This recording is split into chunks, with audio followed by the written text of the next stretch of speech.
at ning Espiritu Santo, Diyos, manggaman king alanganggam. Amen.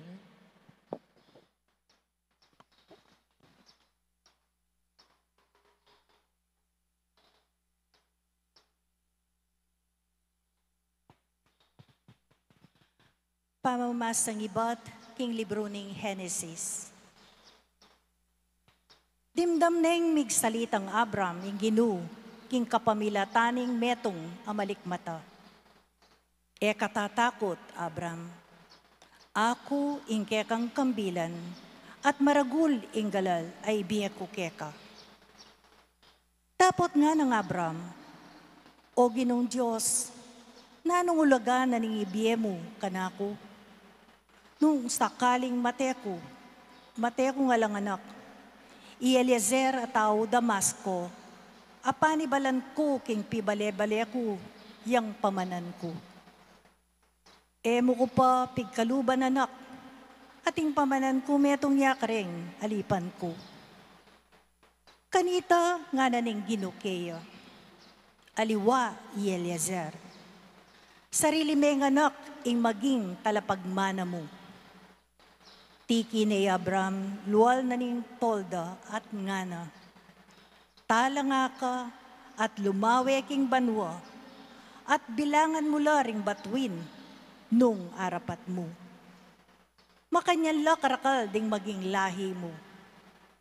Bigtiwala yay Abram king Ginu, at uli na niti, meging katanggap-tanggap ya king Ginu. Kanita sinabi na keya, ako ing Ginu, akin ang wake ka ibatur, ding kaldeo, bani bieke ka iting labuad ay ti, bilang kekang bandi. O Ginong Diyos, makanano kung balong abandi kay ti, nga nang mengutang Abram. Peki ba't na ning Ginu, pagdala mo kung meto nga baka, meto nga babaeng kambing at lungbanwatwa. Meto nga lalaking tupa at lumunamang banwatwa. Meto nga batu-batu at meto nga pitson. Dela na lareti keya. Sigsag na la at binili ning kabangal tulid ning kabangal na. E nala sigsag ding ayok. Digpa na lang ayok abwitri. Dapo tinabuang na lang Abram. Inyang lalbog na ingaldo, ni patutudyang manyaman ni Abram, at deta nga ning makapal at makatakot adalumdum. Inyang lulbog na ingaldo at madalumdum na, lintoya ing metong akalang abubusok, at ing metong amilalablab at ukil.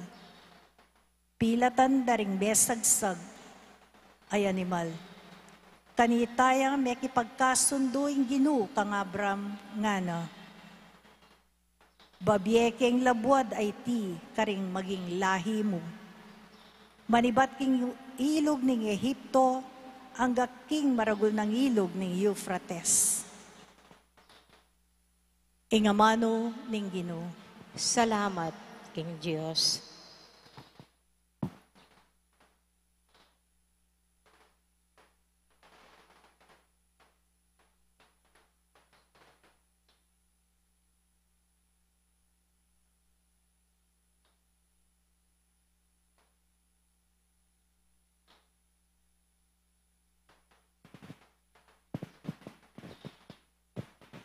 Ing Ginoo, ene kakalingwan ditman, ing keyang kasunduan. Ing Ginu, ene kakalingwan ditman ing keyang kasunduan. Omo niya kayong kapasalamatan king Ginoo, maus kayo king keyang lagyo. Sablang keyang depatan karing tao, kaya kayong sabyon, dalit kayo para keya. Dalitanan niya ang kapurian, ibali tayo ing makapagmulala ng depatan. Ing Ginu, ene kakalingwan, ditman ing keyang kasunduan. Tumula kayo ulining banal ng lagyo, bustan lang tumula, ring sablang sasamba keya. Panintunan niya ing Ginoo at ing kayang sikanan, ing pamagdulap kaya, eyo sana kakalingwan.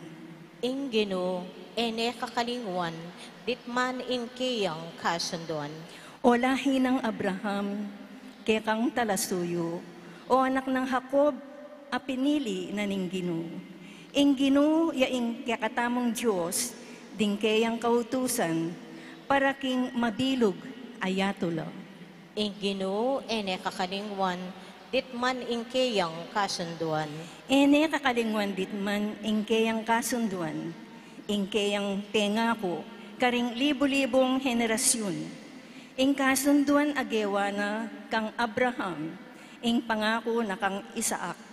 Deti, ti para nalangan. Ing Ginoo, ene kakalingwan, ditman ing kayang kasunduan.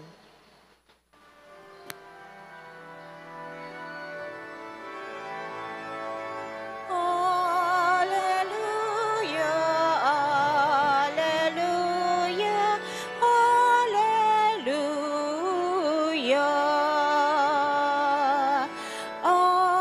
Alleluia, alleluia, alleluia. Duwan laretang tinupad king amano, kambening pusong mayap at mapaminto, at menatili ang gaking mikabunga. Alleluia, alleluia, alleluia.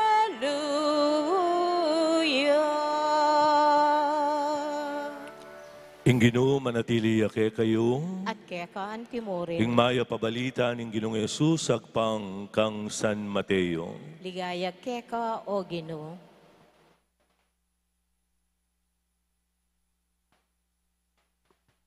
Jesus nga na karing kayang alagad, manginlag kayo karing propetang etutu, daratang laki kayo, makabalat kayong tupa, dapat king kamatutuanan, aso lang gubat ang mga bangis. Akilala yula king dapat da, makapanagtal kawaring ubas, karing bonggabilya, at igos karing dapdap. Alika, ing maya padutong, maya piabunga, dapat ing marok adutong, may pakinabang na bunga. Eya mamungang marok abunga ing maya padutong, at eneman mamungang mayap ing marok adutong. Ing balang dutong mamungang mayap, kuturan niya at gawan panangab. Makanyan nyo lang akilala ring propetang etutu, king kapamilatan da, ding karelang dapat. Ing mayap ng balita ning kekatang kaligtasan. Kapurian keka o Kristo. Noong nabubuhay pa po si Papa Juan Pablo Ikalawa, nagkaroon siya ng pagkakataon para noon humarap sa pagtitipon ng mga pare sa buong mundo sa Roma. Isa sa sinabi niya at binigyan niyang diin sa mga pare, sa English sabi niya, "The world today does not need preachers but witnesses." Ang mundo ngayon, hindi kailangan yung mga magagaling na magsalita, kung hindi mga patutuo. Sa mundo ngayon, marami pong fake news dahil sa mga nagbaha na social platform, influencer, vlogger. Tapos ngayon nakakatakot pa yung artificial intelligence o AI. Yung pong nakakaalam sa inyo ng AI, kayang gayahin ako. Mukha, lahat. Pati pananamit, pati pagsasalita, kaya po tayong gayahin. Pero fake news po yun. Sa panahon na ito, na hindi na tayo sigurado kung ano yung totoo at hindi totoo, dapat po mag-ingat tayo. Pinag-iingat tayo ng Panginoong Hesukristo dito sa Ebanghelyo natin. Ano ang dapat na gawin? Maging mapanuri.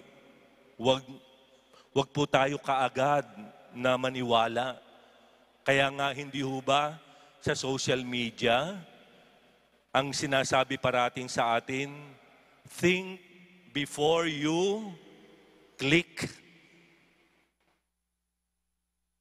Sa buhay nating pananampalataya, hamon po ito sa atin. Na magsimula sa atin, paano natin lalabanan ng mga fake news?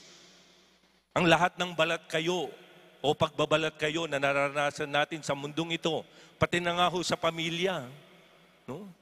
May mga miyembro ng ating pamilya na nagiging daan para noon magpakalat ng kasinungalingan. Paano natin lalabanan ito? Una, sa ating sarili, magpakatotoo tayo. Yung ating sinasabi, gawin natin. Yung lumalabas na mga kataga sa ating bibig, makita sa ating buhay at sa ating ugali. Yun siguro yung pamamaraan para noon mapaglabanan natin yung mga fake news. Magsimula sa ating sarili. Na nagpapahayag tayo ng mga magagandang pananalita na sana makita po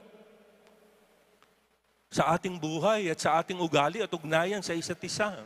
Halimbawa, sasabihin natin, pagkagising mo pa lang, hindi ka pa nagsisipilyo,